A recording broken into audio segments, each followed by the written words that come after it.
Imam Al-Ghazali di saat itu sudah menjadi orang yang sangat terkenal. Kedudukannya adalah rektor Al-Nidom, universitas pertama di dunia namanya Al-Nidom di Baghdad. Beliau adalah sebagai rektornya. Ahli di bidang teologi, ahli di bidang filsafat, ahli di bidang fikih madhab Syafi'i. Itulah keahlian Imam Al-Ghazali.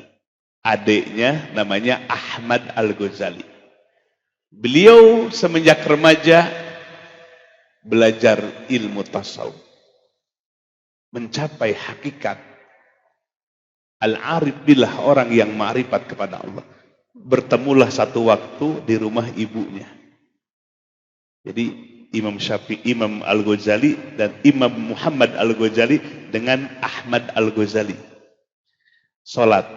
Imam Ghazali jadi imam, adiknya Ahmad Al-Ghazali jadi makmum. Ditulis oleh Syekh Nawawi dalam kitab Bidayatul Hidayah, Marokil Ubudiyah. Setelah selesai salam, adiknya sholat mu'adah, mengulang sholat. Merasa tidak sah bersama kakaknya. Imam Ghazali ngelihat adiknya sholat mu'adah, mengulang sholat. Marah. Rasa dihinakan. Ngadulah kepada ibunya. Dipanggillah Ahmad Al-Ghazali. Ahmad Al-Ghazali, sholat apa yang kau lakukan tadi? Aku sholat mu'adah, mengulang sholat. Karena aku tidak merasa sah diimami oleh kakakku. Imam Ghazali merah pada mukanya. Ditanya, kenapa kamu sholat mu'adah? Karena semenjak takbiratul ihram sampai salam, aku melihat tetesan darah bersimbah di gamis kakakku. Kata Imam Al-Ghazali, ini gamis yang aku pakai tadi. Tetes pun tidak ada darah di gamis ini. Senyumlah Imam Ahmad Al-Ghazali. Yang dimaksud darah adalah darah hakikat. Karena engkau mulai dari takbiratul ihram sampai salam tidak hudurul qalbi ma Allah, hadir hati bersama Allah atau khusyuk, tapi engkau masih memikirkan kitab haid yang belum selesai. Nangis Imam Ghazali, yang tadinya marah jadi nangis. Dia merasa tadi sholat tidak khusyuk, memikirkan kitab yang belum selesai dikarang bab haid. Saat itu juga, hai adikku Ahmad Al-Ghazali, tunjukkan aku ke gurumu betapa hebatnya engkau memiliki ilmu hakikat. Bawa aku ke gurumu. Dibawa Imam Ghazali ke gurunya. Ternyata gurunya, mursyidnya adalah hirfahnya, profesinya, tukang sol sepatu. Tukang apa? Calon muridnya rektor Anidom. Calon gurunya tukang sol. Maka jangan hinakan orang dari profesinya. Jangan hinakan orang dari fisiknya. Jangan hinakan orang dari wajahnya. Jangan hinakan orang dari sisi hartanya. Jangan hinakan orang dari status sosial. Karena kita tidak tahu hakikat seseorang. Kata gurunya, Al-Ghazali, kalau kamu ingin jadi muridku, bersihkan halaman rumahku. Wah, Imam Ghazali ngebersihin rumah. Seorang ulama besar disuruh apa? Bersih kampung, halaman rumah. Sudah selesai? Selesai, Tuan Guru. Belum selesai. Di sana ada kotoran manusia.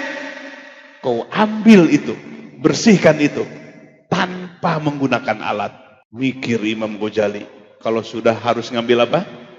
Kotoran orang tanpa alas. Tapi dalam mikirnya kemudian Allah berikan ilham. Dulu gagal iblis suruh sujud ke Adam, yang dilihat Adamnya, bukan dilihat siapa yang memerintahkannya. Sadar. Akhirnya siap dia untuk apa? Mengambil kotoran itu. Sebelum sampai tangannya ke kotoran, stop Al-Ghazali, selesai engkau. Sekarang kau pulang.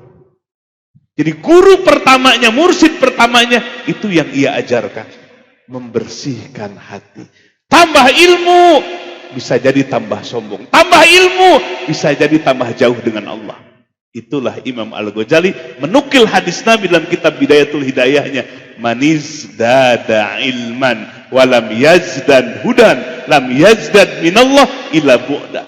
Barang siapa orang yang bertambah ilmunya, tapi tidak tambah hidayah dan petunjuknya. Tambah ilmunya, tambah jauh dari Allah. Tambah ilmunya, tambah jauh dari Allah. Karena sombong dengan ilmunya. Akhirnya Bapak Ibu sekalian, Imam Al-Ghazali memutuskan diri untuk terjun dalam ilmu tasawuf, nggak mau asal-asalan. Apa yang beliau lakukan dalam kitab Al-Munqidh Minadh Dhalal, penyelamatan dari kesesatan, 12 tahun Imam Al-Ghazali berriyadhah dan bermujahadah di bawah bimbingan seorang mursyid. Salah satu riyadah mujahadahnya, beliau pergi ke Damaskus, Suriah. Ada masjid di sana, beliau menyamar jadi tukang marbot masjid. Orang di situ, DKM di situ nggak tahu kalau itu Imam Al-Ghazali. Di siang hari, pagi, sore hari dia bersihkan masjid, WC masjid. Orang jamaah di situ membicarakan kehebatan Imam Al-Ghazali. Imam Ghazali sedang ngepel. Belajar tasawuf itu bukan hanya membaca kitab tasawuf, tapi praktek tasawuf disebut riyadhah dan mujahadah. Riyadhah mujahadah, praktek tasawuf. Imam Ghazali mempraktekkan riyadhah dan mujahadahnya dalam rangka tazkiyatun nafs, membersihkan penyakit hati, salah satunya ujub dan sombong dengan ilmu.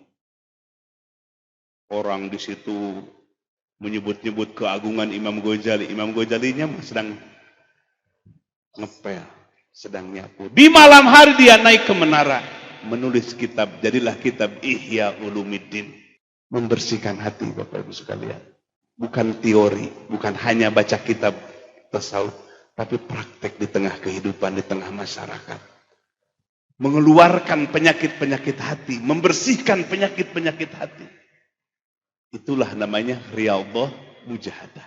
Maka yang pertama, yang disebut hakikat ibadah adalah ketika bersih hati kita dari seluruh penyakit hati.